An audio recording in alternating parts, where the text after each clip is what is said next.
Welcome back to Moments with Marianne. We're here today with our next special guest, Dr. Veronica Slaughter, who's here to share with us her new memoir, Have You Seen These Children? Now, Dr. Slaughter was born in the Philippines to an American father and a Filipino mother in the 1950s. When she was 8 years old, along with her siblings, they were kidnapped by their father and brought to America. Despite her turbulent childhood, she was able to achieve the American dream through her resilience and determination. In 2017, she retired from her 35-year chiropractic practice in California and moved to the beautiful island of Maui, where she lives with her many animals. So let's welcome to the show, Dr. Veronica Slaughter. Hello, aloha. Well, so nice to have you here, Veronica, and to share your story. Why don't you share a little bit about it with us? Sure. My story takes place from 1959 to 1963. It was a period in my life that I've kind of not ever shared as a professional person. Now I've always worried about if anybody knew my childhood, that maybe there'd be a lot of judgment. But when I retired in 2017 and my youngest sibling passed away, I decided that if I don't write this story, who will? All my siblings had passed away from accidents in a very short period of time. And I just lost my amazing mother last year. So that was the impetus to say, put it on paper, Veronica, because if something happens to you, no one will ever know the story. And my siblings, children and grandchildren and great-grandchildren, I want them to know what amazing parents they had and what brought them to where they are now. Because none of our children, I felt, especially for me, really knew who I really was. I had my son at 36 and I was already a successful doctor, but he has no idea about my past, and I felt it was important to document that.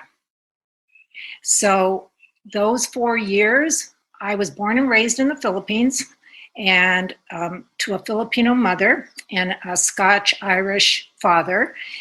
And my father one day took us to lunch and just never brought us back. So brought us to America, and the book is about our journey. The four of us, little children, we were 3, 6, 7, and 9. And the challenges we went through during those 4 years and how we came out the other end, surviving and thriving. My mother spent 4 years trying to find us. And obviously in 1959, there's no Google, there's no internet. I mean, a phone call takes forever and a letter takes 12 weeks to get to the Philippines. So she had to fight and struggle really hard to find us. And the reason why she couldn't come to America was because when my father married her in the Philippines after World War II, he forgot to mention to her that he was already married in the United States. So that marriage was not recognized and made the four of us illegitimate as well.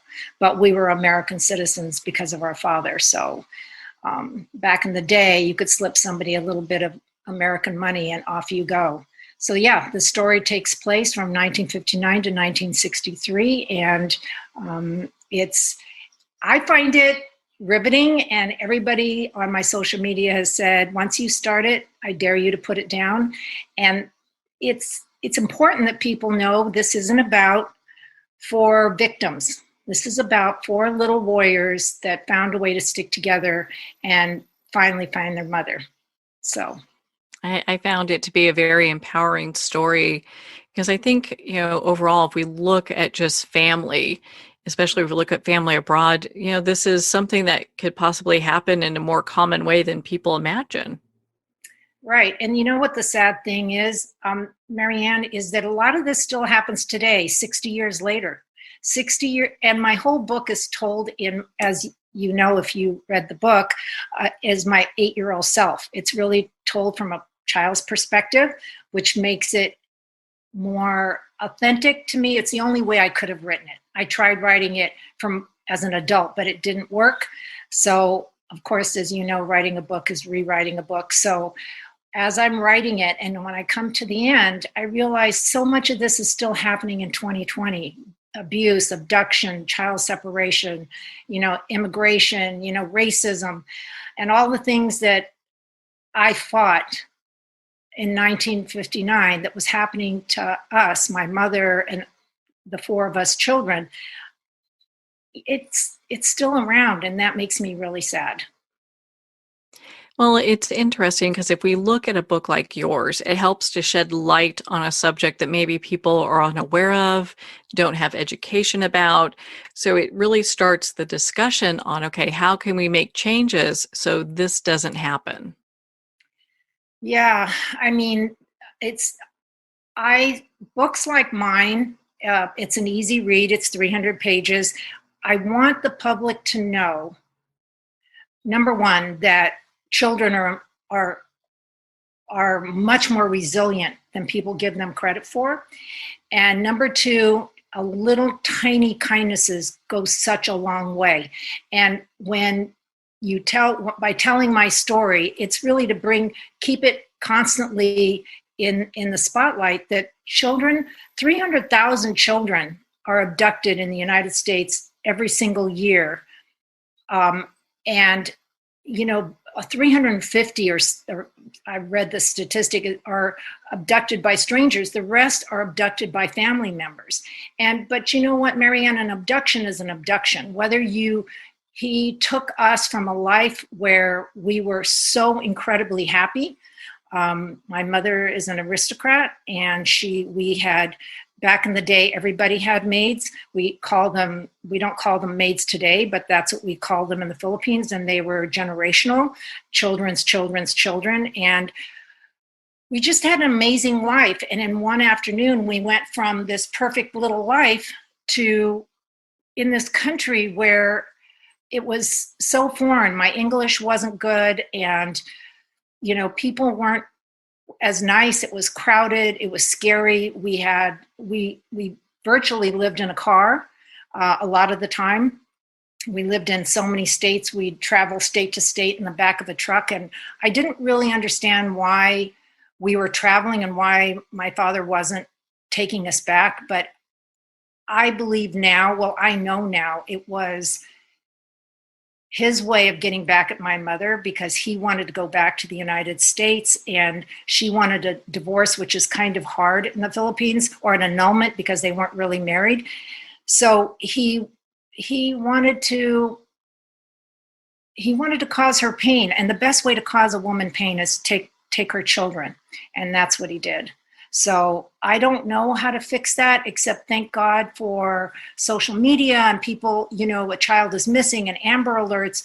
Children are more likely to get found sooner. I mean, it took my mother 4 years, and by the time she did find us or was able to reunite with us, my 3-year-old brother was 7 and had no idea who she was. So, and that's caused a lot of trauma in all 4 of our lives. My siblings, Valerie, Vance, and Vincent, have now passed away, and they all died young, 49, 52, and 57. And I just, by telling this story, I think if it really brings an awareness to people. They're reading about children in 1959 and it's still going on. And hopefully somebody will say, you know what, this has got to stop. We have to find a way. But when you're an immigrant and an immigrant woman of color and you come to this country, it's not easy. And my mother was highly educated and she couldn't find a job because she was overqualified. So she had to start applying as a high school graduate, and she got a job right away. But it's the struggle that women and children have to go through and are still going through. And definitely in the 60s, I mean, women weren't even allowed to get credit cards until like the later 70s without their husband's co-signature. So you look at all this and you're just like, wow, okay. Things were much different then. The ability to connect and how well everything came together that you were able to reunite with your mother. Right. And you know what? Speaking of credit cards and men's signatures. When I graduated from med school and I opened my first office, it was 1982. I went to my bank to borrow $5,000. Now I'm a licensed doctor in the state of California, and I had just recently been divorced, my first marriage, and they would not give me the loan without his signature. And I literally was dumbfounded. It's like, we're divorced and he doesn't have a job. And they said, well, we kind of understand, but we really do need his signature. And I'm telling you, that was the real eye opener for me. And I just decided I was not only going to open a business, I was going to be a very successful business. And I think those kind of things are what drove me really hard. And consequently, after 38 years of practice, I'm now retired on 5 acres on Maui and loving my life. But I did that all on my own. My mother did it all on her own as an immigrant woman with, where people are always saying, I can't understand you. You have such a heavy accent. And all she was trying to do was raise her 4 children. And it was so, so difficult. But my mother is my mentor. She's a warrior. She's an amazing woman. And she taught me to just constantly stand strong. And she used to say to me, Veronica, from the neck down, you're worth minimum wage. And from the neck up, the sky's the limit. Always have your own business. If you don't want somebody telling you what to do, have your own business. And I'm who I am and where I am today because of her. Was it your mother that really inspired you to follow chiropractics, or what inspired you to follow that field? I was a teacher. My mom taught, finally, after being a bank teller for so many years and just constantly getting promoted because she's brilliant. She got her teaching credential in special ed, and she taught special ed. So I wanted to be next to her. I mean, I'll tell you something. The day I saw her after 4 years, I never left her side until the day she died. She lived with me most of the time, and other times when she was living on her own. But my point was that I wanted to be a teacher just like her. So I was teaching, and I got into a really severe car accident, and that's what changed my course. I went to several doctors and was not getting well. And then I went to see a chiropractic physician, and he helped me. I'd never even heard the word before. And one day he said to me, after being treated for about 3 months and I was doing fabulous, he said, you know what? He used to call me Slaughter. You know what, Slaughter? You'd make a really good doctor. And I'm like, oh, no, I'm a teacher. But anyway, he pushed me and actually paid for my schooling. I was like the daughter he never had. He was like 75 years old, and I was really young. And that car accident is actually what pushed me into chiropractic. Otherwise, I'd probably be still teaching. Oh my goodness, what just an amazing, beautiful story. It's interesting the path our lives take. I mean, I know you talk about resilience quite a bit. When you look at your life, do you feel that all those moments made up this, resilience that you've been able to obtain that most people are really kind of having a tough time developing in their lives? Well, I have had people tell me, and it's just been so amazing. I write wonderful medical reports. I never really thought of myself as an author, much less a published author. So when She Writes Press picked up my book, I was thrilled. But the most thrilling thing is I just have been receiving so many emails and text messages and Instagrams and Facebook messages saying, thank you for writing my story. And when they say my story, we've all had some sort of challenge in our life that was really difficult. Not my exact story, but it's like you don't have to be ashamed of your childhood because your past doesn't have to dictate your future. But someone asked me, oh, it is so sad. I mean, that you had to go through so much. And I told them that if I had to do it all over again, as hard as it was, especially not seeing my mother, I would, because it really has made me the woman I am today and the mother I am today. And I have an amazing feminist son. And it brought me to a place where I've treated thousands of patients, and they have benefited greatly. And I still get Christmas cards from young women that are now, mothers of 6 that I treated when they were in high school. And I don't think I would be that person and have the kind of resilience I do if I didn't have such a, for lack of a better word, such a crazy childhood. It's almost unbelievable when people read the story. It's like, it is kind of, to me, it's a movie, but when I was writing it, I see a movie in my head as I write. That's just kind of how my memory works. They're like little snippets of film in my head. But what I'd like people to get from the book is, my goodness, if you fall, stand back up and keep moving, because the choices are, you can stay down and cry and drink and whatever it does to ease your pain, or you can get your butt up and just push, push, push. And if you're lucky enough, like I was, to have a few kind strangers in your life to kind of give you that pat on the back, it gives you that impetus to move forward. And that's why I always say, people don't realize that a little kindness changes people's lives. And it changed my life. It gave me what I needed to, as a small child, to keep going. Because my father, obviously, if you wanted to diagnose him today, is sociopath, because he to hurt my mother, he dragged these 4 children all over the place for 4 years, living in cars and in garages and backs of churches and, just crazy stuff like that. But I really feel that it doesn't matter, Marianne, it doesn't matter. It doesn't matter what other people think of you or say about you. All that matters is what you think of you. And if you think you're a good person and have something to offer, then get yourself back up, brush yourself off, as corny as that sounds, and just keep walking. And my thing was prayer. I'm a very spiritual person, but as a young person, the Catholics are, Filipinos are heavily Catholic. My mother was a devout Catholic. And the one thing I had with me in my pocket when my father took us that day for lunch was my little wooden rosary, which I still have, and 60 years later.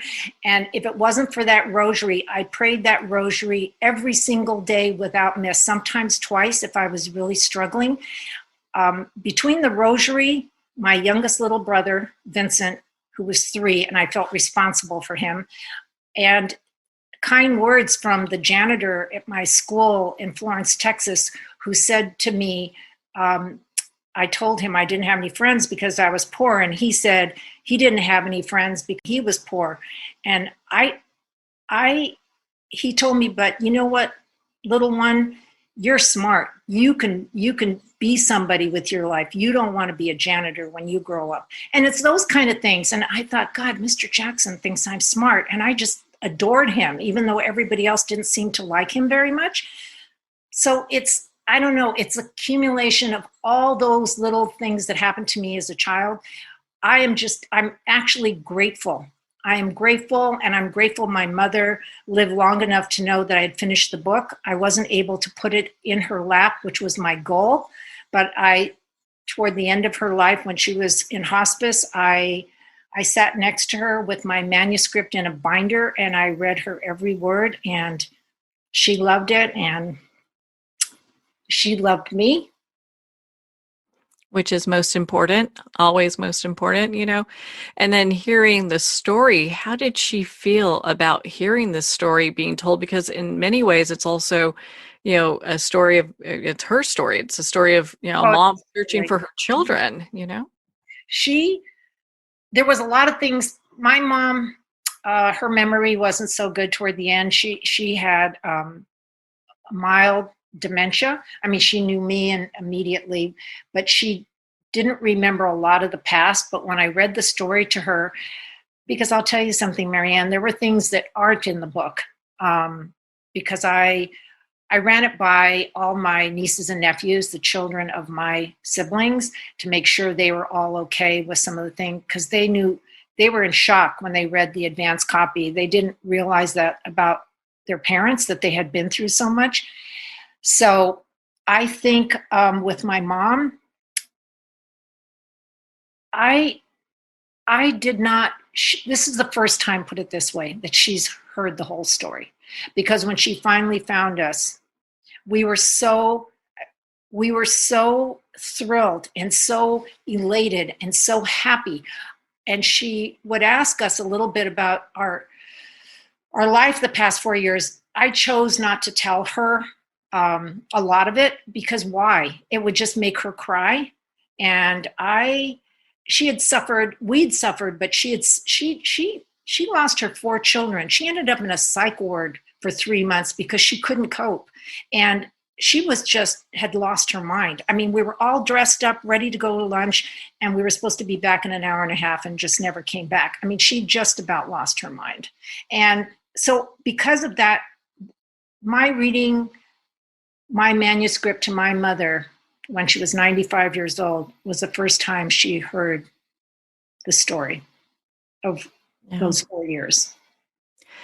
Well, it must have been heartbreaking to hear, but at the same time, just I think there's so much empowerment that comes from your story being told, because there are so many other people going through similar situations where, they're being ripped from one parent, without, there's no court that's involved giving permission for these parents to take them.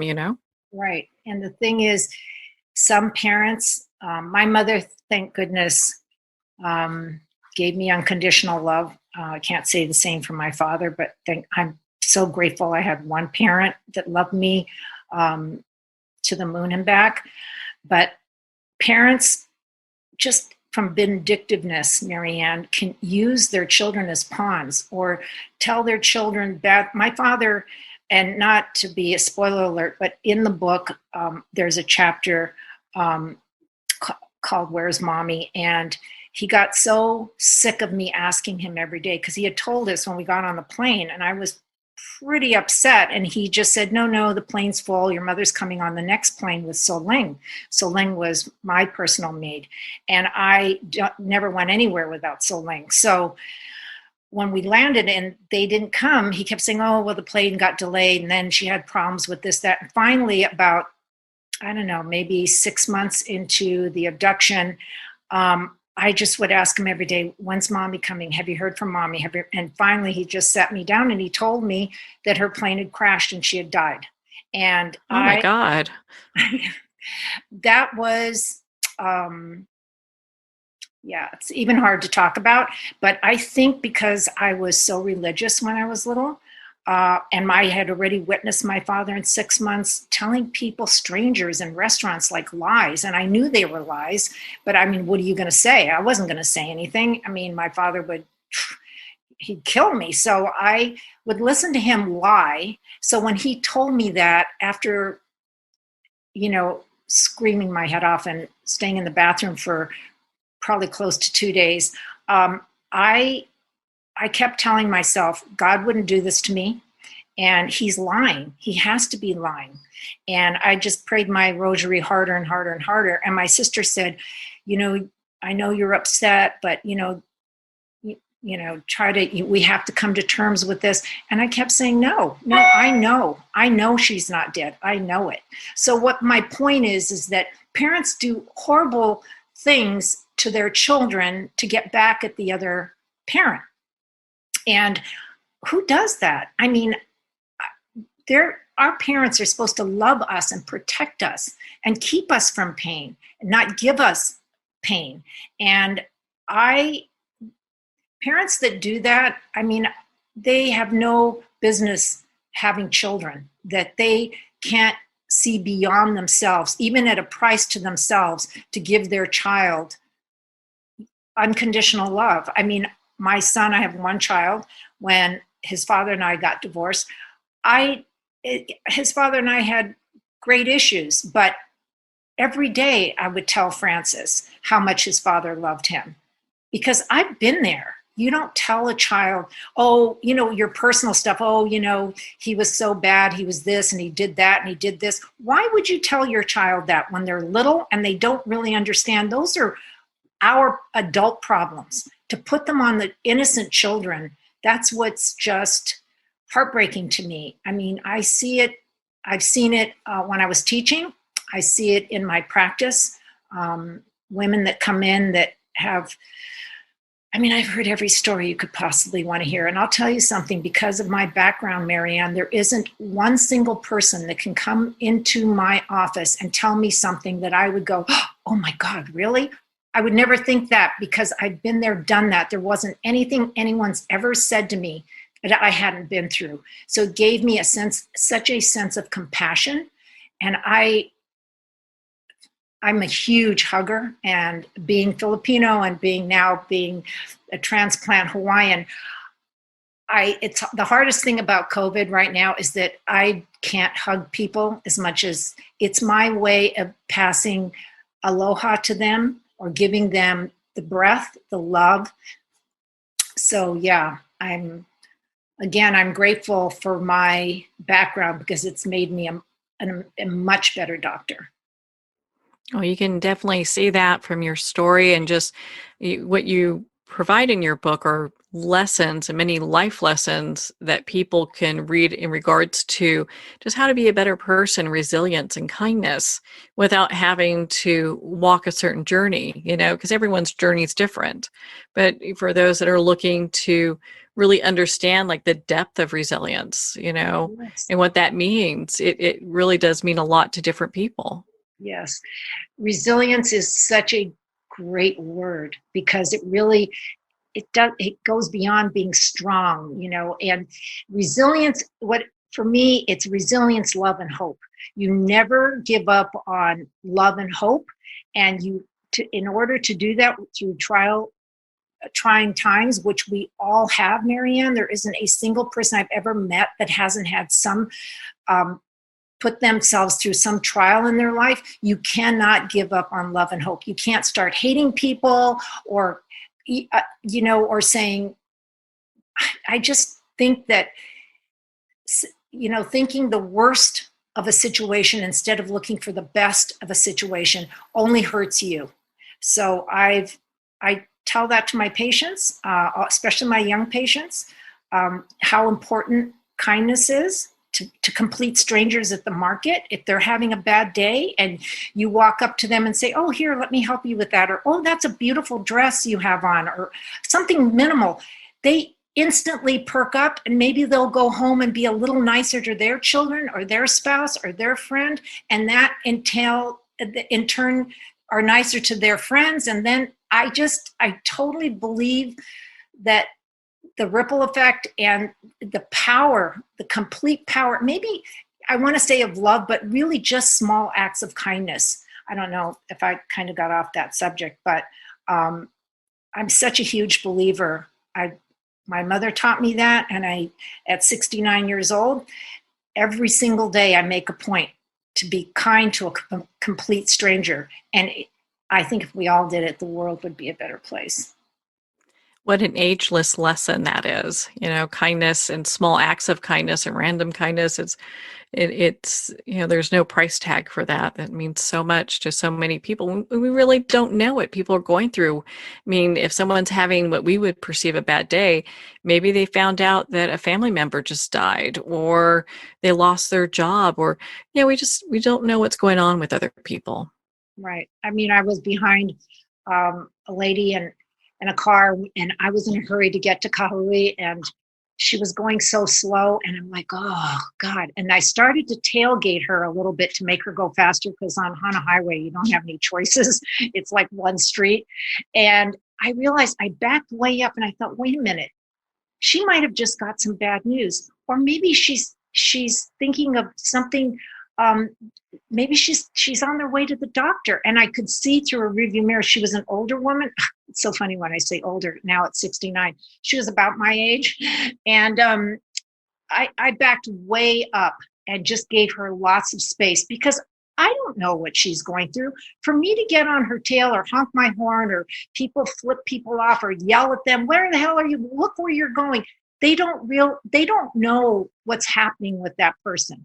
I mean, those are the kind of things that we have to be, I don't think we have to be, that I want to be aware of. I want to be aware when I think somebody's walking too slow or driving too slow or not answering my question. You don't know. And people look at me in my practice, and for all intents and purposes, I've been extremely successful. And but they would, if I told them that I lived in a broken down trailer in Mississippi with my father's 15-year-old girlfriend, I mean, they'd look at me like, are you nuts? I mean, because it doesn't match the picture of who I am. But it's part of my story. And when I retired, I decided there were two things I was going to do. I was going to get a tattoo and I was going to write my story. Because then if anybody judged me, Marianne, I really don't. I mean, they have their opinion and I know who I am now. Well, we know you've written a book, so have you gotten your tattoo yet? Yes, and I would show you if I could. It's fabulous. This woman, Rachel in Wailuku, she's an amazing woman. And when my mother passed away, I was so, I mean, I don't know, how do I say this? It took my breath away. I mean, I knew she was almost 96, and I'm so lucky to have had her so long. But when she passed away, I was in such a state of grief. And I've been through grief so much the past 10 years with my siblings, to the point where I almost felt like I was getting clinically depressed because my whole family was gone. When my mother died, that was it. She was the last. I mean, my father died at 51 of a massive coronary, but that's not surprising.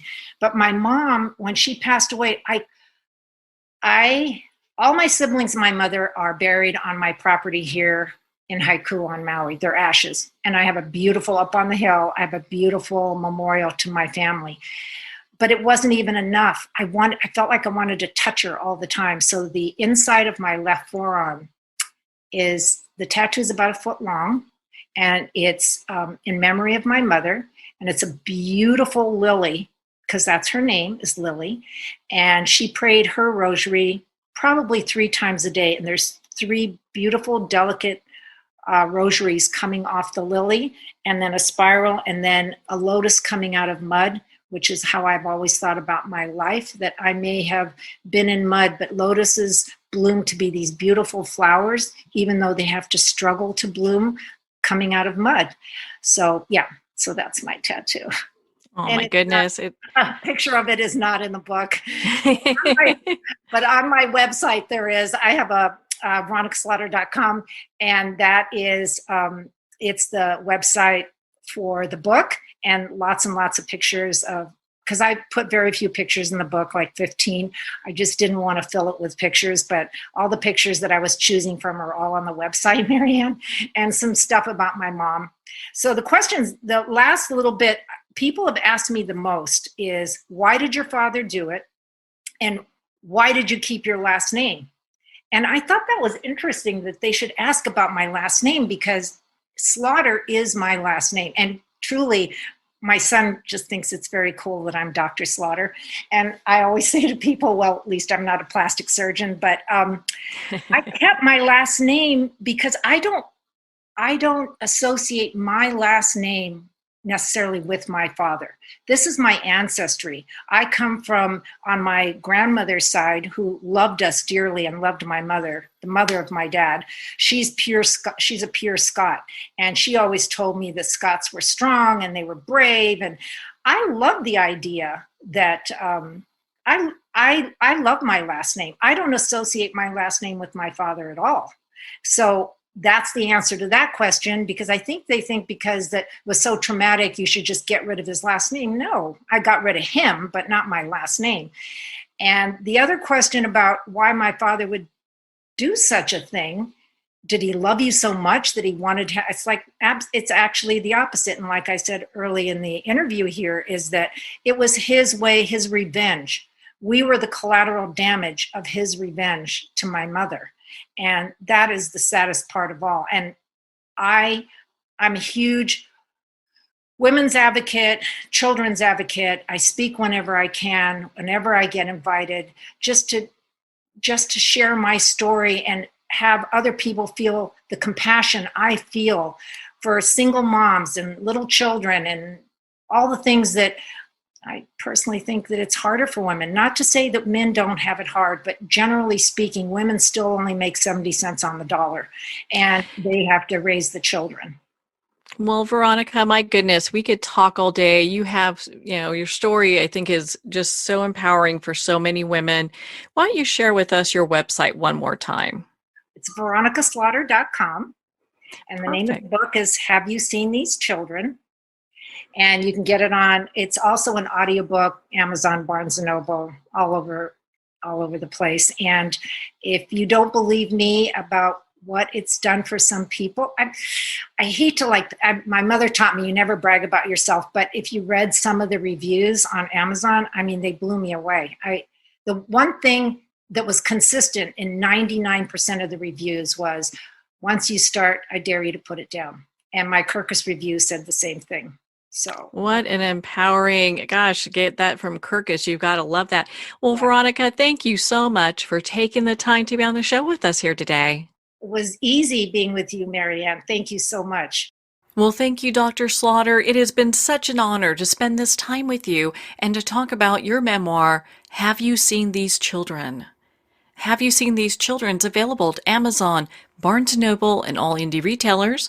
And if you don't see it on the shelf, ask for them to order it. And of course, it's available on Kindle. Again, if you'd like to connect with Dr. Slaughter, you can at veronicaslaughter.com for more information. Well, we're at the end of our time today. I would like to thank everyone for tuning in. You're listening to Moments with Marianne. And remember, make every moment count.